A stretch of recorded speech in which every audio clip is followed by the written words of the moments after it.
For years, Derek Barry's public image was built on the idea of relentless energy, digging up forgotten cars, dragging them out of fields, and somehow breathing life back into machines most people would consider scrap. From the outside, it looked like pure enthusiasm, a man living his dream, turning rust into motion and chaos into stories. But beneath that steady stream of content, a quieter reality was forming, one shaped by exhaustion, pressure, and gradual emotional strain. The familiar rhythm of finding, fixing, and filming began to carry a different weight over time. What once felt like passion slowly started to resemble obligation. At the same time, subtle changes began to surface in how Derek spoke and worked. Uploads became less predictable, humor felt slightly muted, and long-time viewers started sensing a shift they couldn't quite name. Nothing dramatic changed overnight, but the consistency of his earlier energy began to fracture in small ways. Behind the camera, the demands of running a growing business, maintaining audience expectations, and constantly sourcing new projects created a cycle that rarely paused. Even success brought its own complications. Bigger reach meant bigger pressure. It is within this environment that a deeper personal turning point emerged, one that would not only affect Derek, but also those closest to him. The story was no longer just about cars being rescued from neglect. It was becoming about the cost of constantly rescuing everything else while slowly neglecting oneself. Jessica's quiet exit from the spotlight. Jessica Barry had always been present in the background of the operation, even when she wasn't visible on screen. While Derek handled the mechanical storytelling, she managed the structure holding everything together. Schedules, logistics, merchandise, and the countless unseen decisions that kept the entire system functional. Over time, her role expanded far beyond support. She became an essential stabilizer in a world that was constantly moving faster than it should. However, as the operation grew, so did the demands placed on her. What once felt like a shared creative journey slowly evolved into an unrelenting workload that blurred personal and professional boundaries. The excitement of building something from scratch gradually turned into long stretches of coordination, problem-solving, and emotional labor that rarely paused. Even within a successful structure, fatigue can build quietly when there is no clear separation between life and work. Her gradual step back was not marked by a single dramatic moment, but rather a series of quieter realizations. The pace, the pressure, and the constant motion eventually required reassessment. Stepping away from the center did not mean abandoning the foundation she helped build. Instead, it reflected a need to reclaim balance in a system that rarely slowed down. What remained was a shift in dynamics, less visible collaboration, more personal space, and a redefinition of what participation meant in a life built around constant movement. A partnership built on risk, work, and early momentum. Long before the cameras and audience expectations, Derek and Jessica's connection was rooted in shared history. Their relationship began in youth, evolving slowly from familiarity into partnership. Early on, their dynamic was not defined by business or public attention, but by everyday life, shared decisions, and gradual growth into adulthood. The foundation they built was not glamorous, but it was steady. As years passed, their collaboration extended beyond personal life into creative work. What began as casual interest in vehicles and restoration projects eventually grew into a structured pursuit.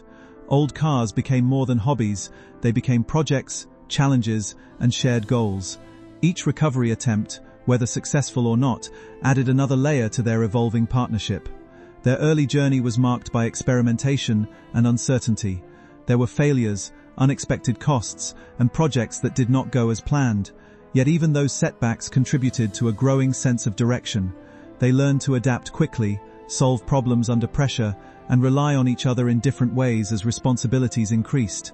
This foundation of shared struggle and gradual success is what later allowed their work to expand, but it also created a long-term system where personal life and professional ambition were deeply intertwined, making later changes more emotionally complex than they appeared from the outside. The growing weight of constant creation. As the operation expanded, the workload surrounding it increased at a pace that left little room for recovery. What once felt like creative exploration gradually became a continuous cycle of planning, filming, editing, and maintaining audience engagement. Each project required not only mechanical problem-solving, but also narrative structure, consistency, and constant output. The pressure was not always visible externally, but internally it built through repetition. Finding vehicles, coordinating logistics, managing breakdowns, and turning each moment into consumable content created an ongoing demand for energy. Even successful outcomes did not reduce the workload. Instead, they raised expectations for what came next. Over time, the boundaries between passion and responsibility became increasingly blurred. The same work that once provided excitement now required sustained discipline just to maintain pace. Rest periods became shorter, and mental recovery often took a back seat to production schedules. This environment does not collapse suddenly. Instead, it gradually reshapes how motivation is experienced. Tasks that once felt spontaneous begin to feel structured. Creativity becomes scheduled, and the freedom that originally defined the work slowly shifts into something more system-driven, where stopping feels harder than continuing. It is within this environment that exhaustion begins to accumulate, not as a single moment, but as a long series of unspoken compromises. Early signs of burnout and internal strain burnout rarely arrives loudly. In Derek's case, it appeared through subtle changes in tone, pacing, and frequency. Videos that once carried a sense of unpredictable energy began to show slight restraint. Humor remained, but it was often paired with visible fatigue. The physical demands of constant travel, mechanical work, and filming began to intersect with the mental strain of sustaining a public persona. There were moments when uploads slowed or felt less expansive, not because the work had stopped, but because the capacity behind it was being stretched. Long-term exposure to constant problem-solving without sufficient recovery creates a gradual depletion that is easy to overlook in real time. Even audience perception began to shift slightly. Dedicated viewers noticed changes in rhythm, less spontaneity, more structured execution. While the core identity of the work remained intact, the underlying energy had begun to fluctuate.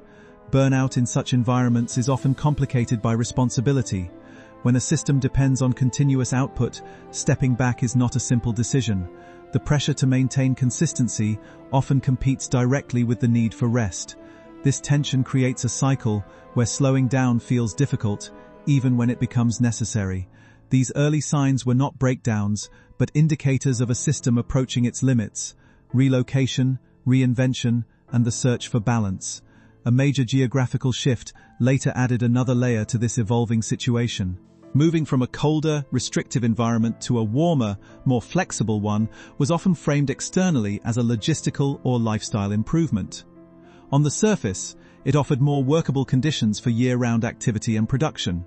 However, beneath the practical reasoning, there was also an underlying need for change in pace. Relocation often carries emotional implications beyond its physical benefits. It disrupts routine, resets context, and forces re-evaluation of habits that may have become unsustainable.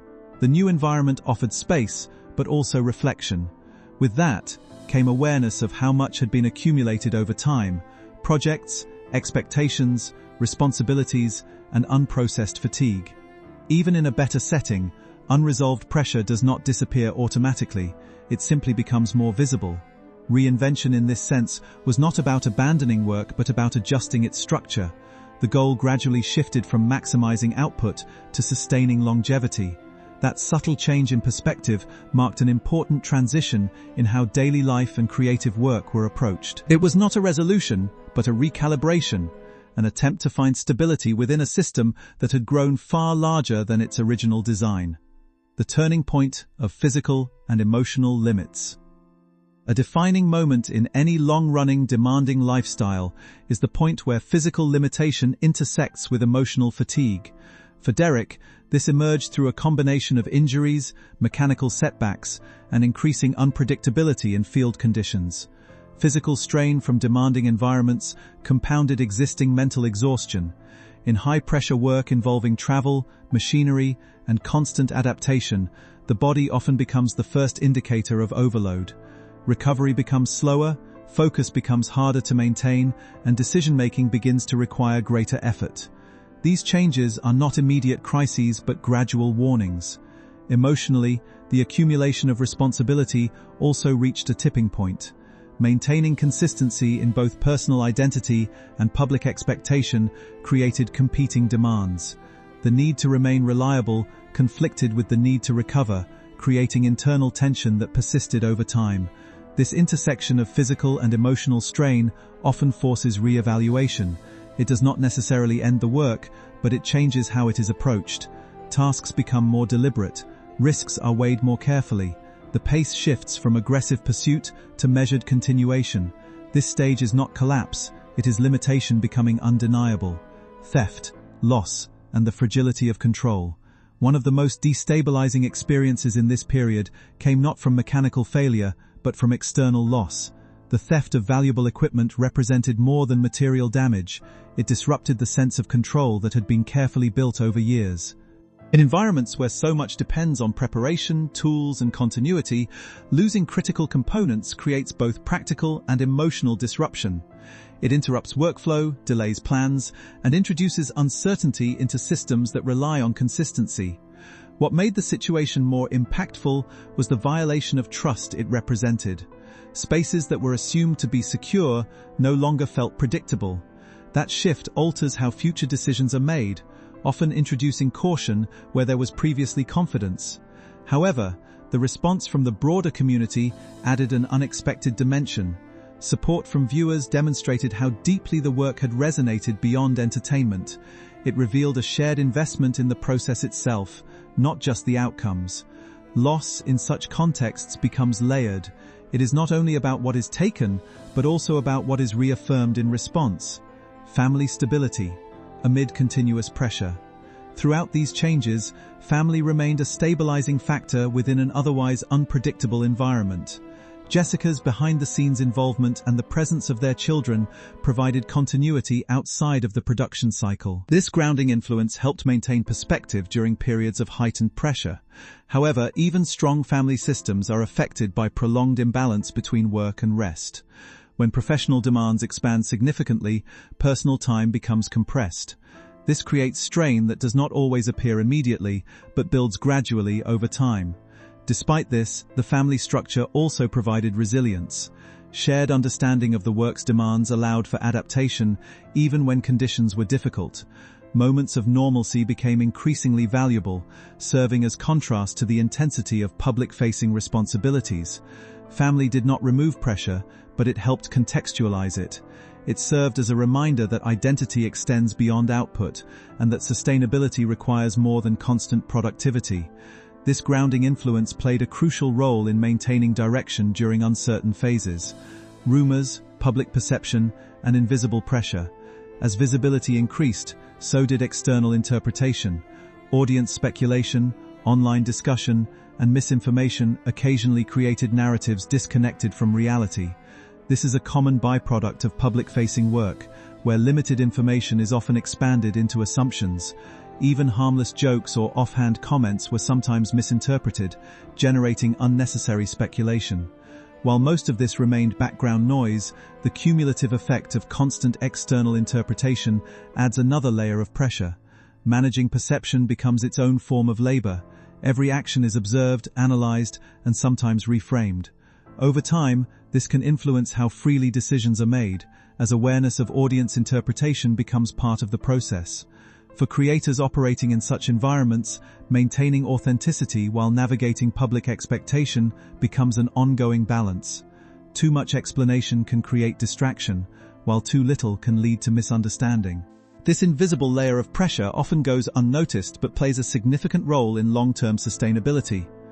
A shift toward meaningful work and selective projects. As time progressed, the approach to work began to evolve. Rather than pursuing volume or intensity, there was a gradual shift towards selecting projects with deeper personal meaning. This transition marked a change in priorities, from constant output to intentional creation. Projects became less about scale and more about significance. The focus moved towards stories that felt grounded, emotionally resonant, or personally satisfying. This did not reduce effort, but it changed the motivation behind it. Such shifts are often the result of accumulated experience. After years of continuous production, clarity about what feels sustainable becomes more important than simply maintaining momentum. The goal is no longer just to continue, but to continue in a way that feels aligned. This phase reflects maturity in creative work, recognizing limits, adjusting expectations, and refining direction, expansion, media pressure, and structural complexity. As the operation expanded into larger formats and broader media exposure, new layers of complexity emerged. Larger productions introduced scheduling constraints, coordination challenges, and reduced flexibility compared to earlier, more independent work. With expansion comes structure, and with structure comes limitation. While visibility increased, so did the need to operate within predefined systems. This created tension between spontaneity and organization. At the same time, physical infrastructure such as larger workspaces and more ambitious projects introduced additional responsibility. Bigger systems require more maintenance, more planning, and more coordination. This stage reflects a common challenge in growth. Increased capability often comes with reduced simplicity. The work becomes more professional, but also more demanding. Balancing these changes requires constant adjustment, especially when the original appeal of the work was rooted in freedom and improvisation. Redefining success beyond constant output. As time moves forward, the idea of success in this kind of work starts to shift in subtle but important ways. In the beginning, success often looks like volume, more videos, more projects, more recoveries, more moments of transformation captured on camera. But after years of repetition, that definition begins to feel incomplete. Output alone stops being enough to measure whether the work is sustainable or even meaningful. For Derek, the evolution of success seems tied more closely to longevity and intention than to sheer activity. Instead of asking how much can be done, the question slowly becomes how long it can be done without losing the core of what made it enjoyable in the first place.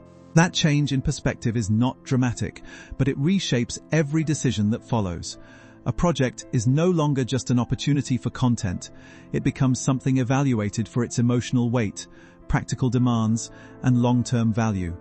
This shift also changes how pressure is interpreted. Where earlier years might have framed intensity as a badge of honor, later stages begin to recognize it as something that must be managed carefully. The goal is no longer to push endlessly, but to maintain a rhythm that does not collapse under its own weight. In that sense, success becomes less about acceleration and more about preservation of energy, creativity, and personal stability. The hidden cost of always being one. One of the most overlooked aspects of sustained public creative work is the constant requirement to be dublum quantiteit new. That does not only mean being present on camera, but also being consistently engaging, reactive, and mentally available. Over time, this creates a condition where even personal life begins to feel partially performative, because the boundary between private thought and public expression becomes increasingly thin. For someone like Derek, whose work relies heavily on personality-driven storytelling, this expectation becomes even more pronounced. Every moment has potential value. Every reaction can become part of a narrative. While this creates compelling content, it also reduces the number of spaces where nothing has to be produced or interpreted. The hidden cost of this state is not always immediate exhaustion, but a gradual thinning of internal quiet. Moments that would normally be unstructured rest become opportunities for planning, thinking ahead, or mentally cataloging future projects. Over time, this erodes the feeling of separation between work and recovery. Even when the work is enjoyable, the absence of true disconnection can make fatigue harder to recognize. It is not a sudden burnout event, but a slow blending of roles until stopping feels unnatural. This is often the point where re-evaluation begins, not because the work has failed, but because the system sustaining it needs recalibration. Community support as an unexpected anchor.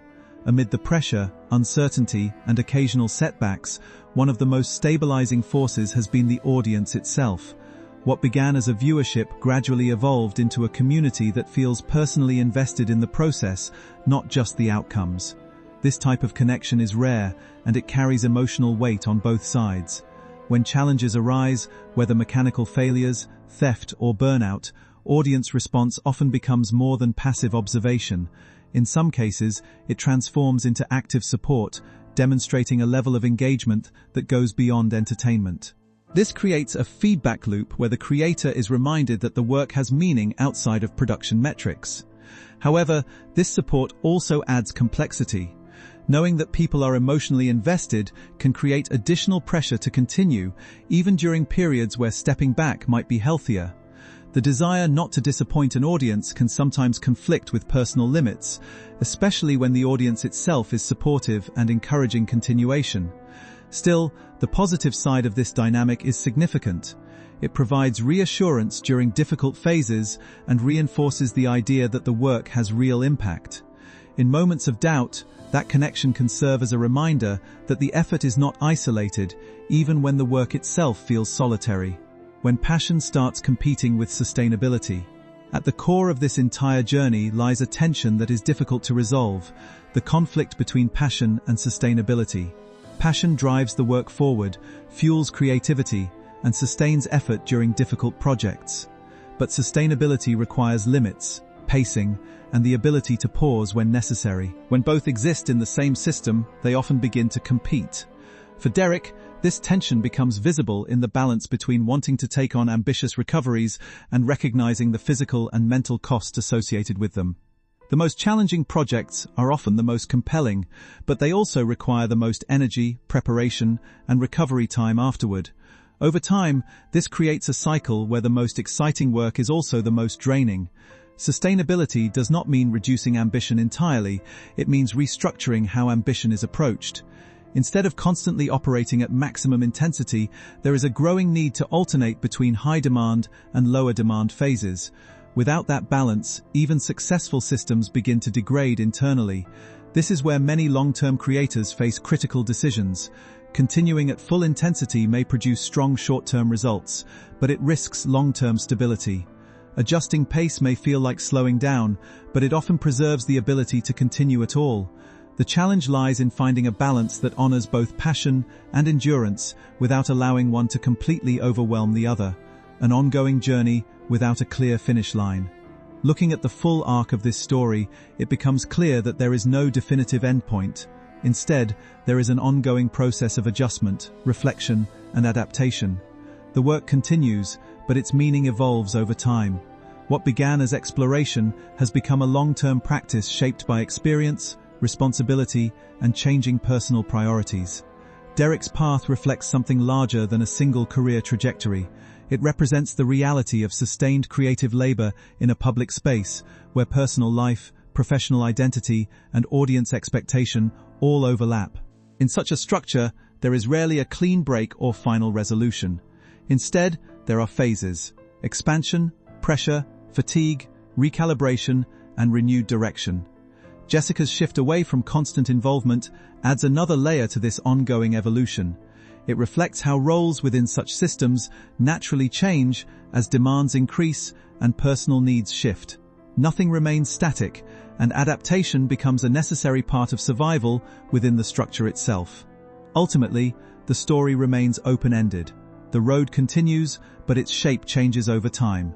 The important detail is not whether the journey stops or continues, but how it is sustained.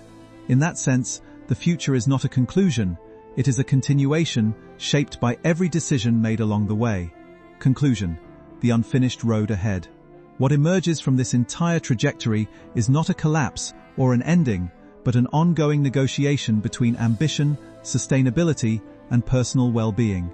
Derek's journey reflects a broader reality faced by many creators working in physically demanding, publicly visible fields.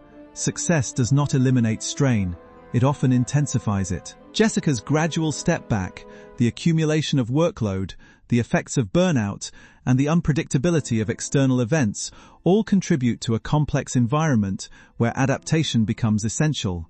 None of these elements exist in isolation. They interact continuously, shaping decisions and redefining priorities over time. Despite setbacks, the underlying foundation remains intact. The work continues, but with evolving boundaries. The focus shifts from constant expansion to long-term endurance. That shift is not dramatic, but it is significant. The future of this path is not defined by a single decision, but by a series of adjustments, small recalibrations that determine whether the journey remains sustainable. In that sense, the road is still open, but it is no longer taken at the same speed or with the same assumptions as before.